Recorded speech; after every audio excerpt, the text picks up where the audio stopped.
Hi, welcome to the Offcut Podcast, where Olof and I talk about craft businesses, social media, and making a living from what you create. Today, we have a chat with Kyle from Camber Woodworking, a Detroit-based furniture maker who took the leap to being a full-time craftsman just a couple years ago. We talk about his story, process, sales, and what makes him tick in the world of woodworking. Kyle is also part of our coaching community, where he recently put his new skills in documentation and storytelling to work, landing an $8,500 commission by showing clients not just the finished piece, but showing the creative journey behind it. If you're interested in the work we do, the links will be in the video description below. Okay, thanks, and enjoy the episode. All right, Kyle. I'm curious, how did you get into woodworking?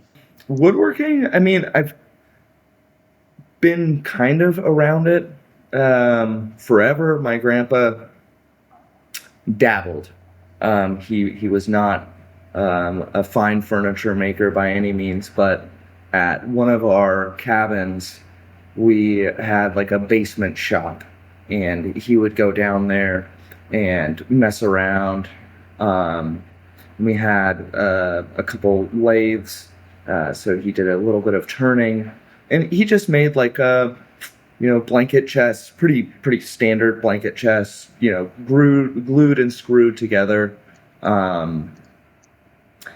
We always had Fine Furniture magazine laying around, Nice. so that from an early age, I was always flipping through the pages, reading about various, artists and methods of doing things.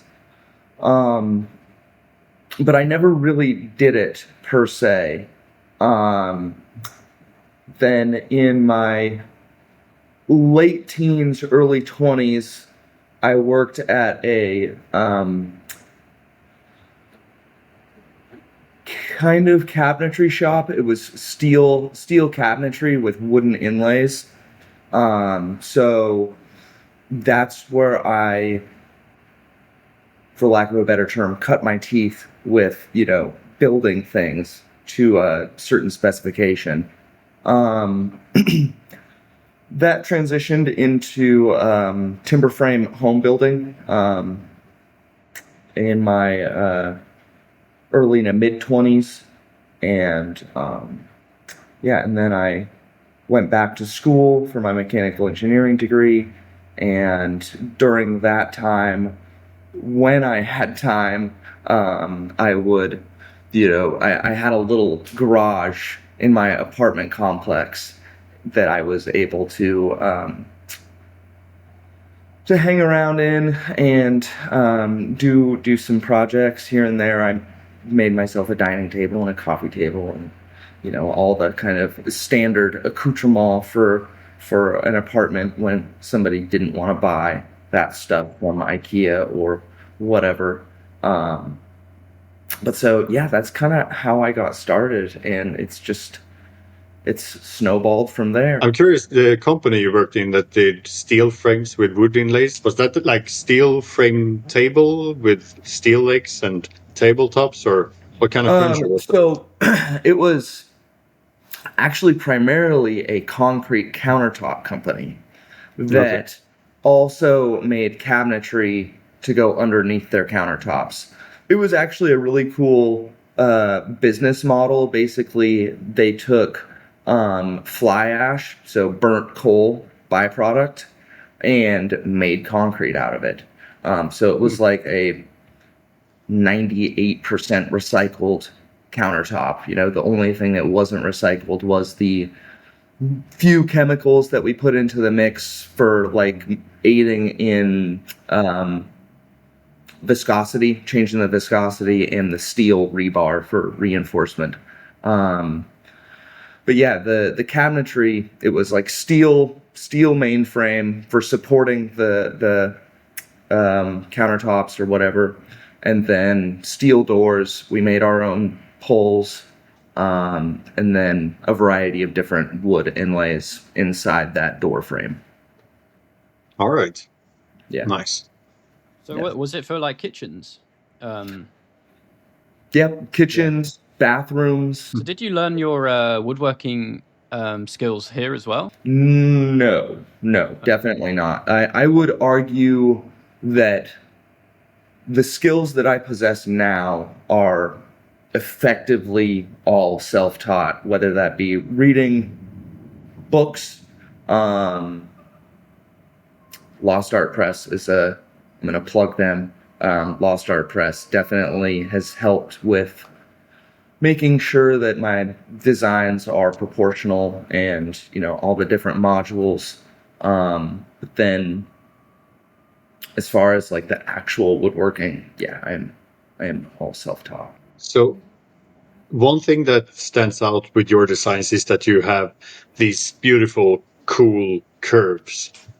Where did you find or get the inspiration from those? Have you made those from the beginning, or when did you start making all the curves?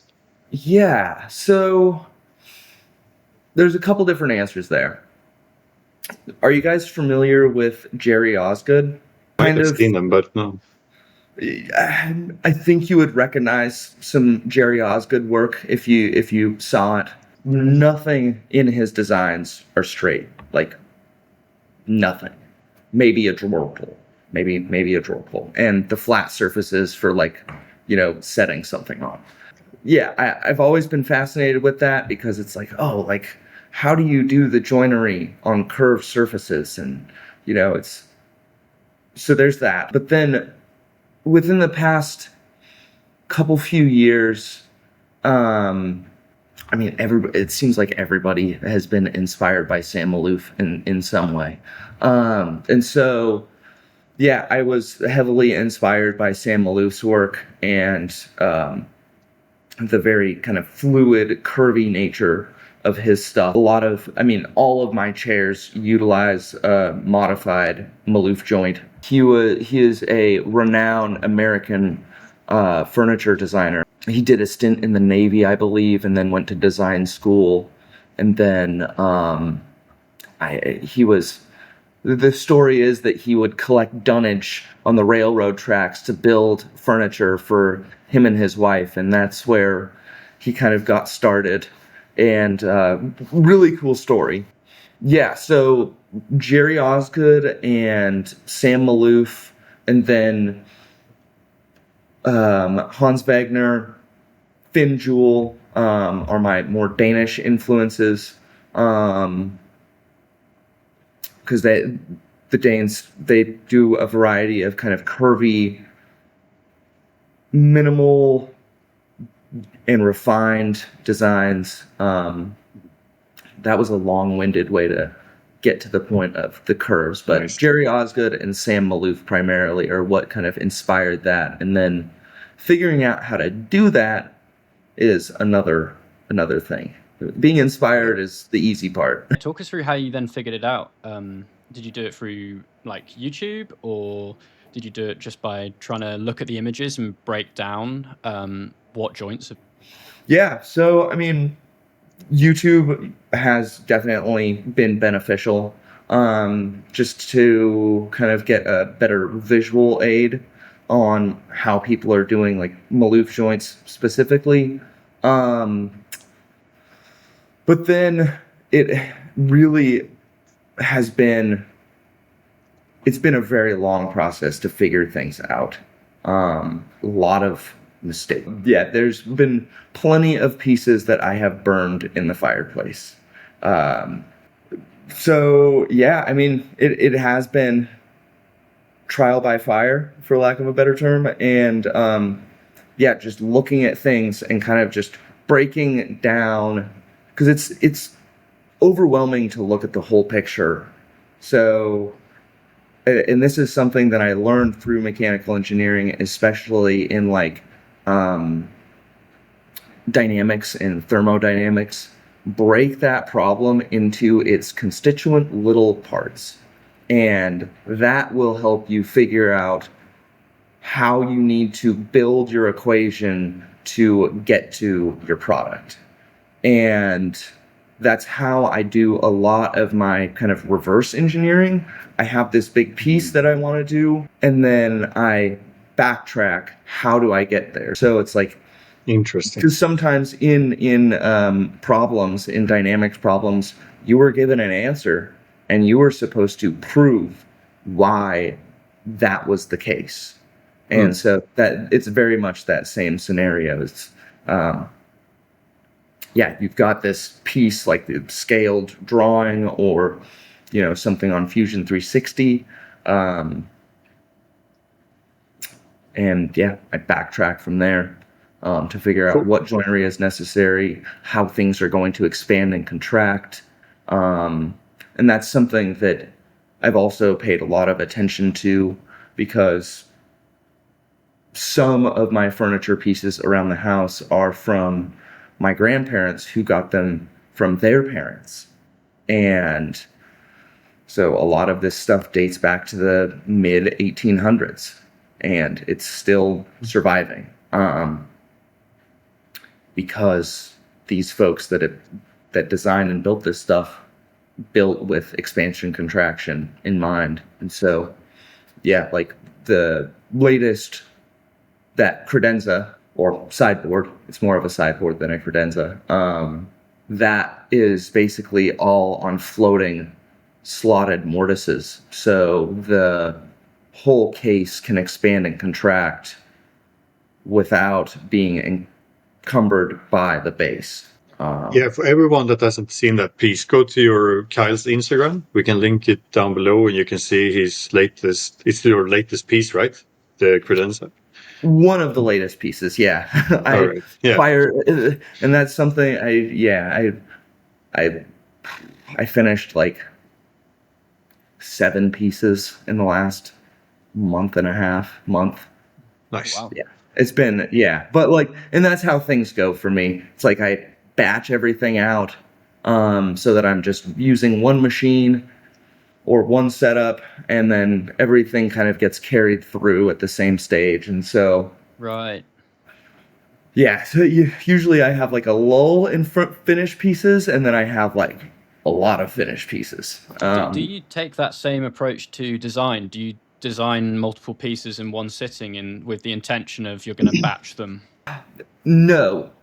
I usually try and constrain myself to focusing on one design at a time, because if I'm bouncing, I have done that before, and I've found that things aren't thought all the way through. And so I'm not very good at switching gears. I'm kind of like a one-track mind in that regard. And so, yeah, I usually just focus on one design at a time, focus on one prototype at a time. All of the pieces, aside from the sideboard, those were all things that I had done before. Like I did a couple chairs, I did some of the occasional tables, and I did a coffee table. It sucks when it comes time to do finish work though, because it's just like 2 weeks of surface prep and finishing and surface prep and finishing, because I build multiple coats, and but it's nice to be done. It's nice to be done. Yeah. Good to have some time to listen to music and podcast and just drift away while sanding and oiling and everything. Yes, for sure. And I think my favorite part is the hand tool shaping process on chairs and stuff like that, because I use a variety of different instrument planes and things like that to get the curves and the... Yeah, what tools do you use to make those curves? Yeah, I mean, so to take you through the whole process, everything starts on the table saw, or I guess jointer planer, and then table saw, and then using the shaper table for the joints, and the lathe for certain legs, for chair legs specifically. And then as far as hand tools are concerned, I use a Travisher for my seats, after power carving, that is. Is that like a spoke shape? No. It's like a semicircular tool that has a blade that is skewed so you can get one side deeper than the other, kind of like a spoke shave, but it's really good for saddling seats. And making sure that you end up with a smooth surface, so that you can just kind of scrape it with a card scraper and then go through the sanding process. I've found that like just power carving a seat and then sanding, you get like little bumps. And although for most people it's probably acceptable, for me it is not. So yeah, I go through with a Travisher on my seats, and then a lot of spoke shave work. A couple months back, I got myself a new spoke shave. I'm gonna plug Melbourne Tool on the round bottom spoke shave. Super nice feel. The cork handles are really nice. The shape of the casting is perfect, and it's counterintuitive, but it's heavier than the record that I was using, which is kind of the bog standard. But yeah, Melbourne Tool round bottom spoke shave, amazing tool. So is it heavy? Yeah, Is it it's quite heavy. I guess that's good for the vibration, maybe. Yeah, and the iron, I don't know what steel it is. It's obviously a good tool steel, but it holds an edge like none other. Nice. Yeah, great piece. Yeah, and then I use a large spoon bottom compass plane. So a spoon bottom plane is kind of, if you think about a spoon, it's got a curve this way and a curve this way. It's used in boat building primarily, but I have 2 of those that I use. Well, actually 3 of differing radii. But then to get that little tiny kind of convex surface along the crest of my chairs, I use a very, very small instrument maker's plane that is also a spoon bottom. And so all of that is shaped by hand. Yeah. And then I actually use a custom length Sloyd knife. I got one of those made because I found that 4 inches, 100 millimeters, was too short. So I had somebody make me a 125 millimeter Sloyd, and that helps me shape all of the joinery. Rather than using a rasp, I like the knife because there's less post-processing. You can get it. The learning curve is a lot steeper, obviously, but you can really refine the shape with a minimal amount of finish work required. Yeah, it's much more satisfying as well to make a nice surface directly. Yeah. Yes. Interesting to hear about your process and your design process. How does that look like? Starts with a harebrained idea. Maybe not harebrained, but yeah, just starts with an idea of, I want the chair to look like this or what have you. And then it's just and then I sketch it at scale, which my sketching abilities are not very good. So it's kind of just like rough idea, dimensional requirements, angles, so on and so forth, like rake and splay of the legs. And then backrest angle. And then from there, it's sometimes using a chair as an example, my Meridian chair, which I posted that on Instagram. That's the Ash, that white chair that I most recently did. That was kind of not a nightmare, but it was definitely a challenge to figure out the joinery for the backrest to the legs, because the legs are rotated in the seat. It was an interesting method, and figuring out how to get the joinery right so that the backrest landed in the right place at the right angle. And so to figure that out, I usually make a very basic block CAD model, because the curves and the shapes I kind of have in my head already, so I don't need to make a CAD model of those. I just need the joinery and the angles of the joinery. And so, if it's something complex like that, That's what I use as CAD. For the sideboard, most recently, I modeled that entirely out of CAD just to figure out, how wide the panels needed to be because of the sliding doors. I wanted to make sure that those had an appropriate amount of clearance behind them so that when you slid them across the drawers, they had enough clearance for the drawer pull. So those have like an 1/8 inch of clearance. I don't know what that is. I can't do the conversion for that in my head, but yeah, An 1/8 inch or so of clearance on those. And then, basic dimensions. Obviously, once I'm building things, I don't necessarily use the CAD model as gospel because, as both of you likely know, relative measurements are the key in fine woodworking, not building things to print.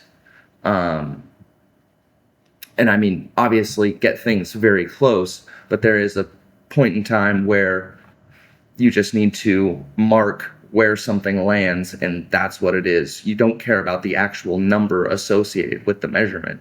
It's just how long it's going to be is how long it's going to need to be, and that's it.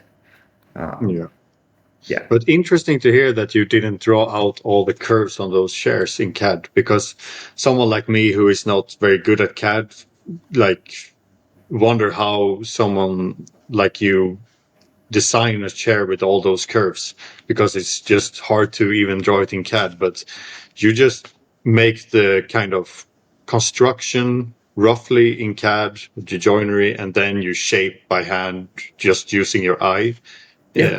When you have it joined together. That's cool. Interesting. I do a lot of bandsaw work. The thing that I like to tell people, which is it's kind of fun, like I have another chair that's in progress in the studio right now.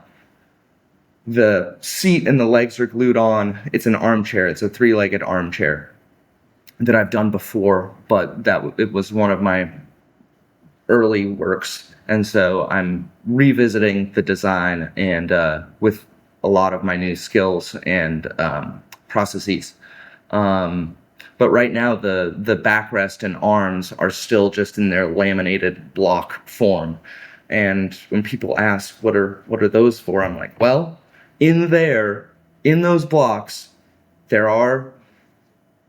is a backrest and arms. It's in there. I see it. You just have to take away all the parts that aren't the backrest and the arm.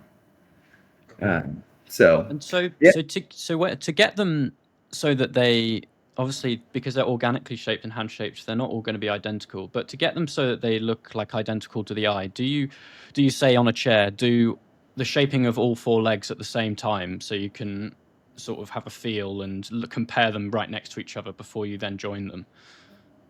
Yes, absolutely. Yeah. So I do work off of some templates. Like, for example, on the Halcyon chair, I turn them all at the same time. That way, everything is all set up. Then I do all of my roughing on the bandsaw of the style. So what connects the seat to the backrest. And yeah, I do a lot of that stuff to a very specific measurement so that things are identical. Like when I do a dining set, I do it all to, like, the first chair that gets completed, I make everything such that it looks exactly like that chair. So at that point, I do take measurements off the ground for, like, the ears that stick out. I make sure that those are all at the same relative elevation, within 1/16, 1/8 of an inch. I want the backrest to all land basically at the same place so that if somebody was to kind of get down and look at an elevation profile, they all are on the same plane. They're all collinear. But yeah, I mean, there is some variation between each piece because of the hand-shaped nature. And I've sold a couple dining sets now. There has been no qualms with the slight variation because the client understands that these are all made by hand. And that's a novel little piece about it. There's no CNC machines. And I'm not judging anybody that uses a CNC machine. They definitely have their place and they have a lot of value in fine woodworking. But for me, a lot of my value comes from each piece is shaped by hand. Cool. Yeah. Interesting. And speaking about clients, the credenza you just made, I remember when you were working on it and you said that you were a bit, maybe not worried is the right word, but you wasn't sure if it was like a risk you take to just make the piece, create some content, and you didn't have a client for it.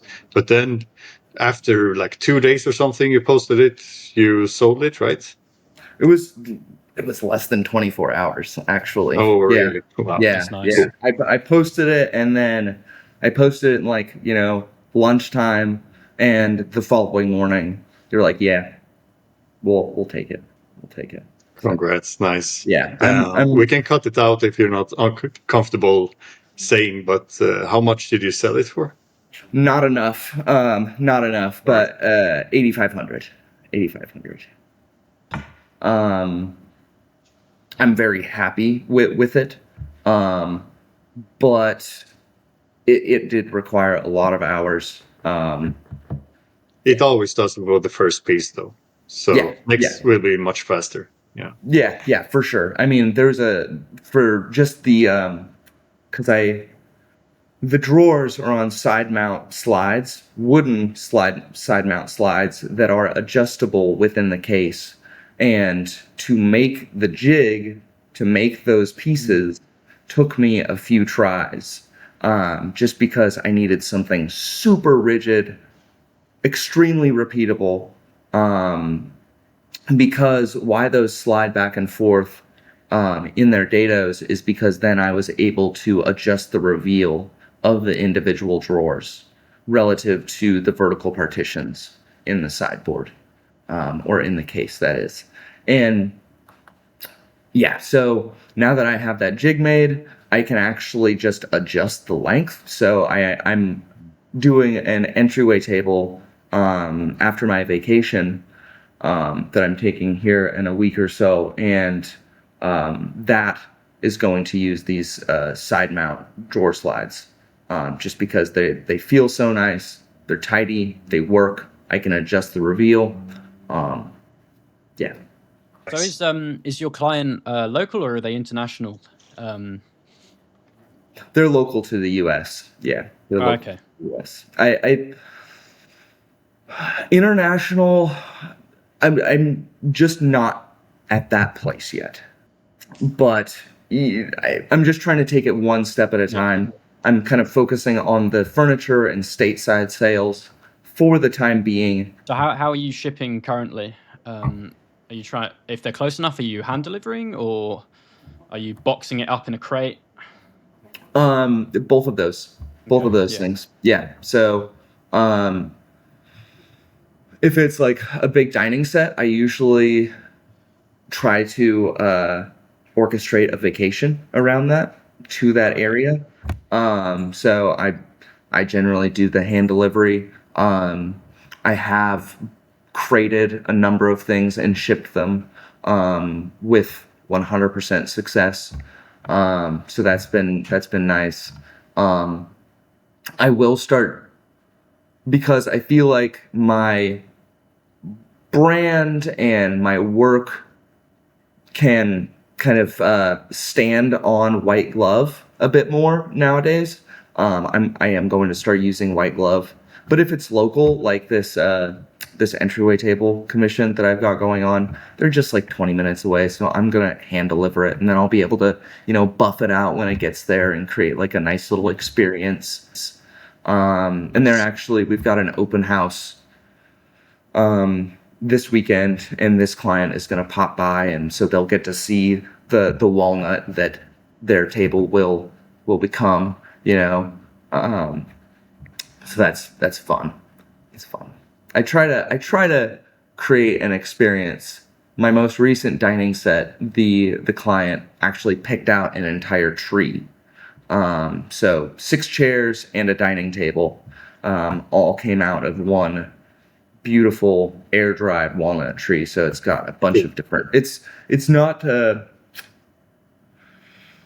like steamed kiln-dried stuff where it's just like this nice chocolatey brown, and then you have sapwood that you cut out. It's got purples and reds and greens and yellows, and it's just, air-dried has its perks, but it also has its limitations because it usually moves a bit more, just because it's not as of a homogeneous amount of moisture throughout the entire piece because of density changes throughout the tree. But it takes ages to dry as well. Yeah. Cool. Nice. So I'm curious, how long have you been doing this full time? Since not the most recent August, but since the last August. All right. Yeah. I was selling at a couple galleries in North Carolina. Things were moving pretty quickly. I was working a normal job at the time, and things just kind of, life arranged itself for me to take the gamble and make the jump. I had my first big dining set commission come in, and so and a variety of other things. So between the gallery work and then that dining set, I had plenty of income to sustain me, and so I just jumped. I jumped. Cool. It's arguably it's never going to be like an optimal time to make the jump. Maybe for some people, everything lines up such that it's just like very cushy and they don't have to worry about anything. But I was not the happiest at my current job, or at that job that I was working. And I gleaned a lot more fulfillment from the woodworking and the fine furniture making, and and things snowballed from there. What was the biggest mindset shift you had to do from going to kind of a hobby woodworker to full time? I didn't completely realize how much time it would actually take. Because there's the memes floating around on the internet like, oh, why don't you just work for yourself? You can make your own hours. It's great. I've probably ended up working more, but I also enjoy my work completely. Even when I'm having like a head scratching, like kind of a rough day, it's still so much better than doing what I was doing. For me, I had a similar experience, and even if you have a tough day, you still get like a baseline meaning. You get some kind of purpose and meaning from your work, so it's just worth it. And I don't mind the hard days because it feels like I have some meaning in it, bigger meaning. Yeah, absolutely. I mean, like the past 7-8 weeks, I've just been full gas to get these pieces done for the open house, for delivery, for making sure that I can take my vacation and enjoy that vacation. That's something that I really place like a high degree of importance on. Is making sure to have time where I can kind of step back and reset. That's usually when I do my design work, because I'm not focused on the building, and I can kind of let my ideas kind of flow a bit more freely. And so I'll work for like 7, 8, 9, 10 weeks straight, but then I'll take like 3 weeks off. to go. Interesting. I always the best idea seems to come when you're relaxed, right? Yes. At least for me. Yeah. Interesting. Yeah, for sure. Like I already have some ideas that I'm kicking around that I will work out while I'm on vacation, which I know that's kind of counterintuitive. Like, Kyle, you're on vacation. If you're designing something, you're working. Well, it's like, for me, one could argue that I'm a workaholic, but there's only so much relaxing that I can do without getting some work done. And getting that work done is relaxing. Yeah, I do find it's a common sort of trait for people who are self-employed or people who have their own businesses or do similar work to us. Is there's not really any time to switch off. We're constantly thinking about what's next, and in a way, you somewhat have to be like that. Yeah, I mean, you can't turn it off. You can't turn it off, and it's. But I wouldn't have it any other way. I really wouldn't. Yeah, I really wouldn't. Exactly. Yeah. Oh, that's where I was going. My grandpa says, "Oh, well, why can't you just hire somebody to work while you're gone?" Like, while that does in theory make sense, I do worry. I worry about not necessarily people stealing the ideas, because the ideas are out there. Everything in woodworking has already been done before. You're just kind of like bringing a bunch of different ideas together and kind of creating something original. But so I'm not necessarily worried about that. I'm worried about quality control. I think that's really what it boils down to for me, is I have a very, very high standard of quality that comes out of the shop. And I worry about somebody being able to, not necessarily worrying about them being able to adhere to that quality standard, but being able to produce that quality standard. I guess it's also just a different sort of business direction, because it depends. It depends if do you want to be like if it's you're really like artistic about it and it's your sort of vision and you want to be in every single detail and the main selling point is you made it. Mm-hmm. That's one business direction. And then there's obviously if you start introducing production into it, then you're becoming a different type of business. You're scaling. You've got maybe different goals. Absolutely, and I think that is where some of the challenges lie in the single person studio furniture or Olaf, you make beautiful cabinets and boxes, chairs. You make a variety of different things. Thanks. But yeah, I mean, I think that is the hardest part, is everybody thinks that you want to scale and thinks that you should scale. And it's like, well,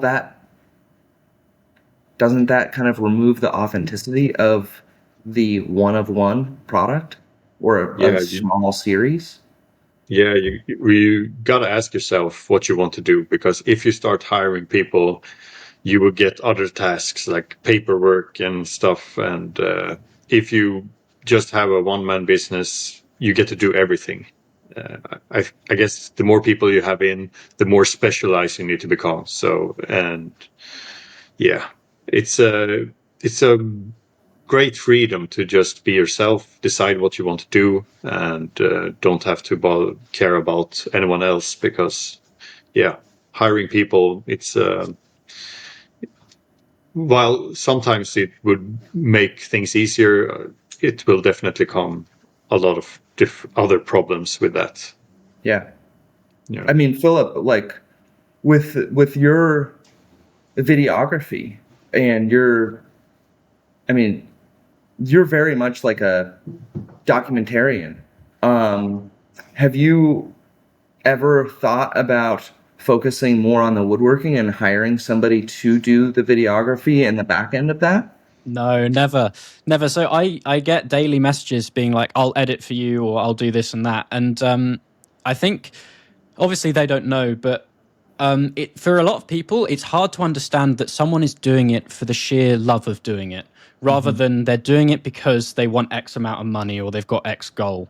And I think sports speaks to, what are your goals? If your goal is to make a scalable, successful woodworking business, then hire people to do certain skills, and then you can really focus on your tasks.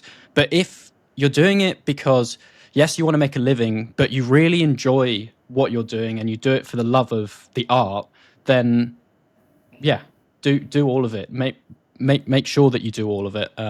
So yeah, that's why I love doing my videography. So I don't even think for a second when someone says, "Oh, I could do this, this, and this for you and give you these results." I'm just like, nah, I'm not interested. I don't do it for that.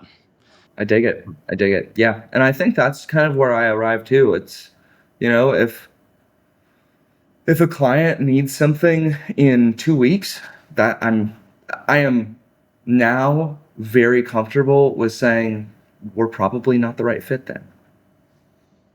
But you're going to have to wait at least a couple months, at the very least a couple months, for a piece from me, because I take things very slowly.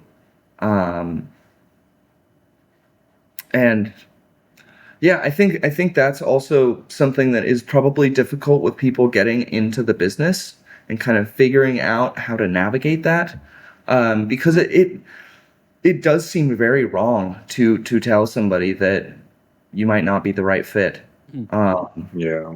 In the beginning, you want to say yes to everything, and then you realize you can't do that, and you get worried. But after a while, you realize that if they are the right fit, they will wait. Otherwise, other people will come and ask you later.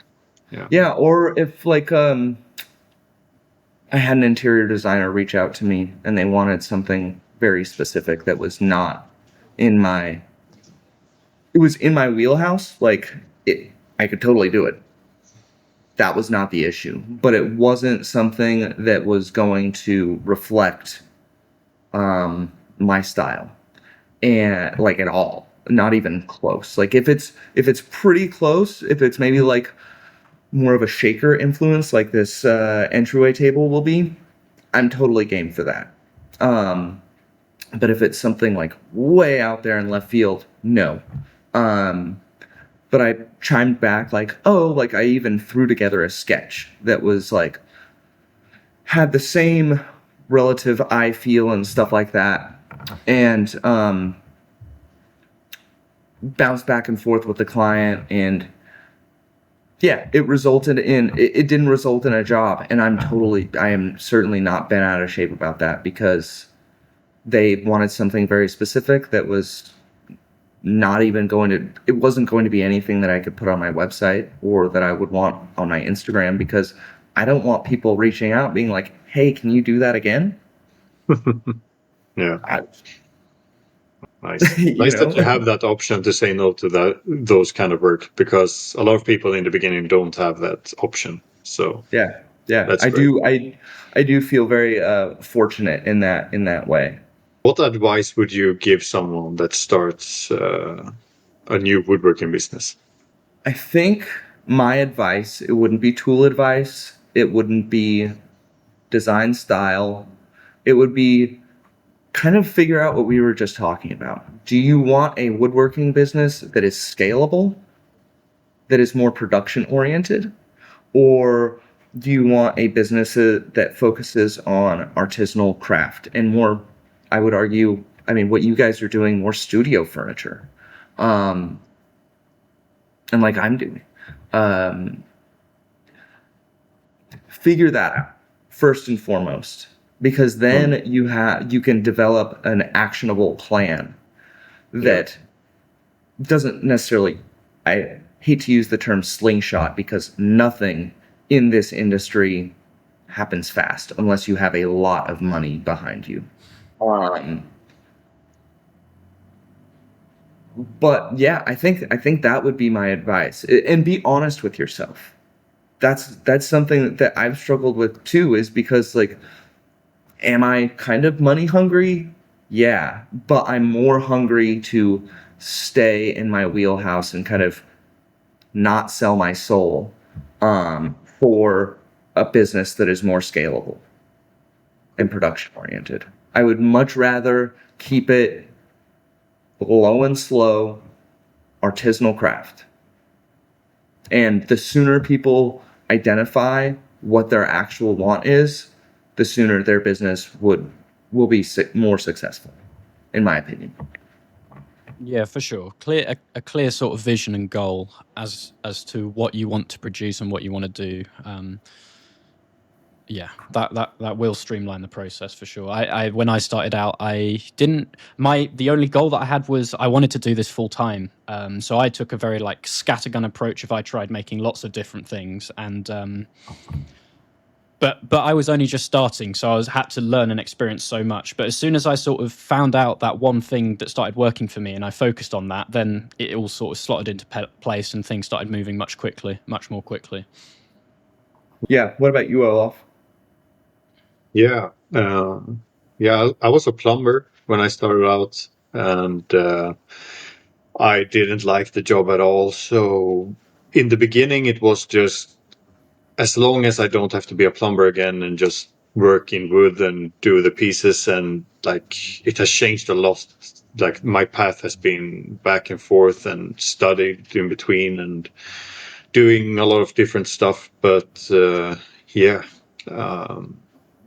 like from looking back, what I was dreaming about when I first started out, I have reached long time ago, but it still feels like I just like want to improve and work. And I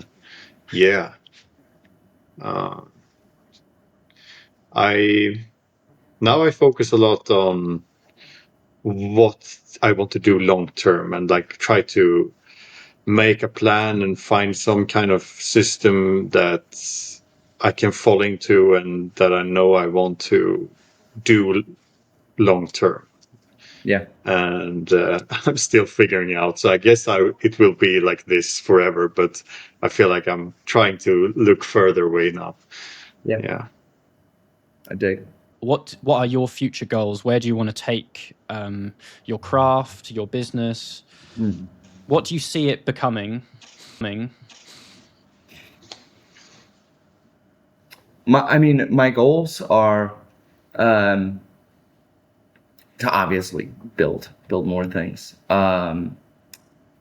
Short-term goals would be to glean a bit more reach. So I would like to start getting my work into larger galleries, like in New York or Chicago, LA, places of that nature. And I think have a bit more bookings. Like right now I'm basically quarter to quarter, and like I get booked out for a quarter, and then, in that quarter I'm looking for the next quarter's worth of work. Yeah. And a short-term goal would be to have a year's worth of work lined up.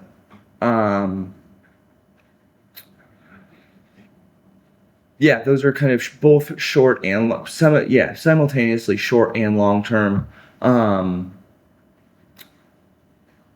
then I feel like I am very much in my infancy, especially in design.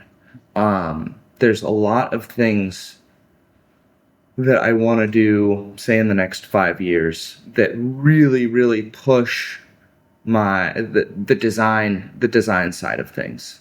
Cool. I guess design and manufacturing side. Like, it's one thing to design it, kind of like I was saying, it's easy to imagine something. It's another to design it, and then it's another to figure out the design to build. Even this tea cabinet, I'm already working on the problems that I see in my head, because I want the case to be curved. So do I need to steam bend, or do I need to get some really big riffs on stock so that I can resaw it into that shape and have it be stable? Things like that. There's a lot that goes into bending wood, and the design process just always, it's a big process. It takes time. Yeah.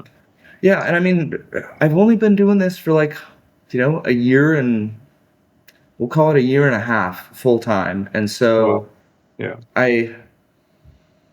and in this sort of niche, I've been doing this like a year. I mean, so I feel like I am still at the bottom. You joined our coaching program a few months ago. I'm curious, what is your the biggest changes from when you started and now? My ability to document the work and to tell the story of the work. Which putting it in those 2 sentences makes it sound so small, but the skills that I gained through the program allowed me to sell that sideboard in less than 24 hours at the price point that it sold at. Which is like, I say it's not enough. It's still like quite high for most people. I mean, that's a piece of furniture that like a lot of people can't afford right now. And I do attribute it selling that fast because of the ability to document it and to show the story of that piece coming to life. All right. Okay. It was great to have you on, Kyle. Thanks for inviting me, guys. I really appreciate it. I had a great time. No problem. It was awesome. One final question. Do you have anyone that you'd like to shout out in terms of a creator that you like on Instagram, YouTube, or whatever? Oh man, I mean that list is long, so it's hard to identify a single person. Shallow Creek Woodcraft on Instagram. Shinobi Tree. He has always been a big supporter. One more. Another person that I bounce ideas off of and I chat with a lot. And they have a very different style, but it's distinct. It's really cool. Gumtree Hill. If you're interested in the things that we talked about today, we offer a course and coaching program to help take your crafting business to the next level. So click the link below and you can book a free call. And on that call, we will have a look. And if we can help you, we will tell you how. And if not, we will be honest about that too. So book a call and talk to you soon. Awesome.